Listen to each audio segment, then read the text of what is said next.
जय हिंद दोस्तों। आज सिविल लाइन थाना में मुख्यमंत्री जी खट्टर साहब के खिलाफ एफआईआर दर्ज करवाई है और उसका आधार ये था कि रोहतक से जो सांसद अरविंद शर्मा जी हैं उन्होंने बड़े गंभीर आरोप लगाए थे और वो आरोप इतने गंभीर थे कि बहुत ही ज़्यादा खतरनाक वो इस प्रदेश के लिए हो सकते हैं साबित। जो उन्होंने आरोप लगाए थे वो उन्हीं पार्टी के एमपी हैं और वो आरोप जो थे उसी को लेके हमने आज ये एप्लीकेशन दी है, शिकायत दर्ज कराई है कि एफआईआर मुख्यमंत्री जी के खिलाफ हो। उसका आधार ये था कि मुख्य जो हमारे एमपी साहब उन्होंने कहा था मुख्यमंत्री जी ने जो शपथ लिया है उसके खिलाफ काम किया है। इसलिए किया है कि जो ब्राह्मणों की जमीन थी, प्रावर की जमीन, उसको मतलब ताकि ना मिले वो, उसके लिए रुकावट डाली है। तो ये एक उनका आरोप था कि भाई शपथ जो है उसके खिलाफ काम है कि वो द्वेष रखते हैं ब्राह्मणों से। दूसरा उन्होंने कहा था कि जातिवाद फैलाना चाहते हैं मुख्यमंत्री प्रदेश के अंदर। तो बहुत गंभीर मामला है, 2016 में भी दंगे हुए थे, तो इसका मतलब सरकार की जांच होनी चाहिए कि इसका मतलब सरकार ने दंगे फैलवाए थे इसका मतलब, और फिर इस तरह की सरकार चाहती है कि दंगे दोबारा फैलें। तो ये बहुत बड़ा गंभीर आरोप था कि भाई पूरे प्रदेश में अगर मुख्यमंत्री ही जातिवाद फैलाएगा तो फिर रहेगा क्या। तो ये दूसरा आरोप था। तीसरा आरोप उन्होंने लगाया था कि सबूत मिटा देती है सरकार। तो सबूत अगर मिटा देती है सरकार तो भ्रष्टाचार के सबूत मिटा देती है, तो इससे खतरनाक काम क्या हुआ है। तो सरकार मतलब खुद ही सबूत मिटा देती है, तो ये तो भाई बहुत बड़ा खतरनाक काम है और मुख्यमंत्री इस चीज में इन्वॉल्व है, तो ये तो बहुत गंभीर मामला है। इस मामले को लेकर ये तीन जो चीजें थी, इसके तहत हमने जनप्रतिनिधि धारा 125 अधिनियम 1951 के तहत ये मुकदमा दर्ज होना चाहिए। इसके अलावा मुख्यमंत्री जी ने पहले भी कहा था कि ब्राह्मणों की गर्दन तार दूंगा, तो 506 जान से मारने की धमकी होती है। मेरे पलंग रे 10 केस काम लगा रखे, मैंने तो दे भी नहीं रखी किसी को धमकी। तो 506 के तहत, और ये सारे आरोप बहुत गंभीर हैं। धारा 125 अधिनियम 1951, धारा 295, धारा 153, 505, 176, 202, 506 भारतीय दंड संहिता के तहत ये जो मुख्यमंत्री जी के आरोप है ये सारे के सारे इन धाराओं के तहत हैं।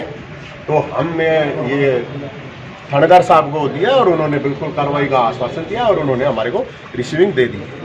तो अभी तो यही है भाई साहब। आपने शिकायत का रेफरेंस एमपी साहब को दिया कि एमपी साहब ये रहा गवाह हाँ, ये रहा तस्दीक करता है। ये देखो नीचे, ये देखो गवाह तो वही है ना, बोला तो उन्होंने ये गवाह है, इसमें क्या प्रॉब्लम है।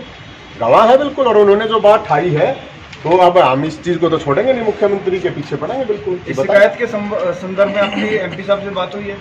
मेरी तो मैंने तो कहा था कि भाई एमपी साहब पहले करा देते तो और अच्छी बात थी, उनको समय नहीं लगाया हुआ था, हमने करा दिया। हमने तो पहले कहा था, साथ आने को कहा था आपने? मैंने तो कहा था कि भाई एमपी साहब साथ आ जाए, हम उनके साथ आ जाएंगे या वो हमारे साथ आ जाए। भाई हम तो सीधी बात है, उन्होंने बोला उनके एमपी इतने बड़े एमपी है, कोई छोटे मोटे एमपी नहीं है, उन्होंने बड़े गंभीर आरोप लगाए हैं और उनके आरोपों के ऊपर अब कार्रवाई होनी चाहिए। वो जनप्रतिनिधि है, एक यानी वो 4-4 बार के एमपी है, वो छोटी बात नहीं है। एमपी साहब ने अनुमति दी, आप करा सकते हैं। मेरे को अनुमति थोड़ी लेनी किसी से। अरे एक सामान्य तस्दीक का नाम भाई साहब, एक जिम्मेदार नागरिक का ये फर्ज है कि अगर उसको कहीं ये पता चलता है कि कुछ गड़बड़ हो रही है तो उसकी जिम्मेदारी। नहीं, आपने वर्ड लिखा है तस्दीक करता। हाँ, तस्दीक उन्होंने की है, तस्दीक हाँ, उन्होंने किया उनकी वीडियो और उनका जो वीडियो है, उनकी जो कटिंग है मीडिया की, वे सारी दे दी है। वो मीडिया कटिंग का लगे, क्या उन्होंने कंसेंट दी है? कंसेंट की क्या जरूरत है भाई साहब, अच्छी बात करो। फिर आपने तस्दीक कैसे लिख दिया ना, अच्छी बात करे, बोल रहे हैं ना वो, उन्होंने बोला तो लिख दिया। नहीं, बोलने का तो आरोप लगाए थे कि मुख्यमंत्री जी ने जो जमीन थी बराबर की, एजुकेशन बोर्ड संस्था की जो जमीन थी बराबर की, तो उसमें रुकावट डाली है द्वेष भावना से, एक चीज। दूसरा उन्होंने कहा था कि मुख्यमंत्री जी जातिवाद फैलाना चाह रहे हैं, तो वो भी बहुत खतरनाक मामला है। उनके एमपी कह रहा है, हम तो कह नहीं रहे। फिर उन्होंने कहा था कि ये भ्रष्टाचार के सबूत भी मिटाती है सरकार। तो ये मोटे मोटे आरोप थे, इनको लेके हमने पहले भी कहा था कि एफआईआर कराएंगे। तो ये तो हमारी शिकायत है और ये साथ में ये सबूत है। साथ ये सिविल लाइन थाने का कैसे क्या है? वो सिविल लाइन थाने का यही किया था सर उन्होंने, यहाँ पे ईपीसी की थी, तो यहीं पे मतलब अपना डीसी ऑफिस के आगे ही की थी, तो सिविल लाइन थाना ही आता है। कोई बात नहीं सर, हम आ गए यहाँ पे, क्या बात है। थाने में इतना बड़ा मामला होने लग रहा है, इतना गंभीर मामले आरोप है, तो अच्छी बात है। तो आपके पास आ गए हम, ये तो और अच्छी बात है। तो ये हमारी शिकायत है और ये साथ में हमारी ये सारी ये जो कटिंग है, ये जो आरोप लगाए गए सभी मीडिया के अखबारों की ये सारी कटिंग है, आप देखो, ये सबूत मिटाने छुपाने में माहिर, ये सारी चीज़ें देखो, प्रदेश में जात पात बांटना चाहते हैं मुख्यमंत्री। तो ये तो बहुत बड़ा गंभीर मामला है ना सर। अब भ्रष्टाचार के सबूतों को मिटाने में भी एक नंबर की है। तो हमने इनको ये सारी मतलब कटिंग है, कहने का मतलब ये है मीडिया के द्वारा। हाँ, ये सांसद जी के आरोप है और हमने ये एप्लीकेशन में आपकी एप्लीकेशन, ठीक है सर जी। जी जय हिंद दोस्तों, आज सिविल लाइन थाना में मुख्यमंत्री जी खट्टर साहब के खिलाफ एफआईआर दर्ज करवाई है। और उसका आधार ये था कि रोहतक से जो सांसद अरविंद शर्मा जी हैं, उन्होंने बड़े गंभीर आरोप लगाए थे। और वो आरोप इतने गंभीर थे कि बहुत ही ज़्यादा खतरनाक वो इस प्रदेश के लिए हो सकते हैं साबित। जो उन्होंने आरोप लगाए थे वो उन्हीं पार्टी के एमपी हैं।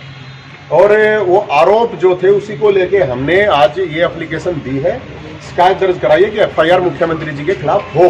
उसका आधार ये था कि मुख्य जो हमारे एमपी साहब, उन्होंने कहा था मुख्यमंत्री जी ने जो शपथ लिया है उसके खिलाफ काम किया है। इसलिए किया है कि जो ब्राह्मणों की जमीन थी, प्रावर की जमीन, उसको मतलब ताकि ना मिले वो, उसके लिए रुकावट डाली है। तो ये एक उनका आरोप था कि भाई शपथ जो है उसके खिलाफ काम है, कि वो द्वेष रखते हैं ब्राह्मणों से।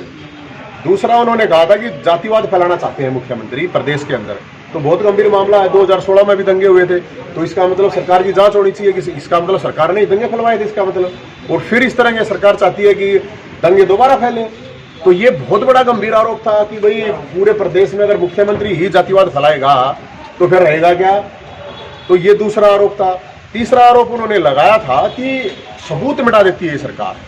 तो सबूत अगर मिटा देती है सरकार तो भ्रष्टाचार के सबूत मिटा देती है, तो इससे खतरनाक काम क्या होगा। तो सरकार मतलब खुद ही सबूत मिटा देती है, तो ये तो भाई बहुत बड़ा खतरनाक काम है।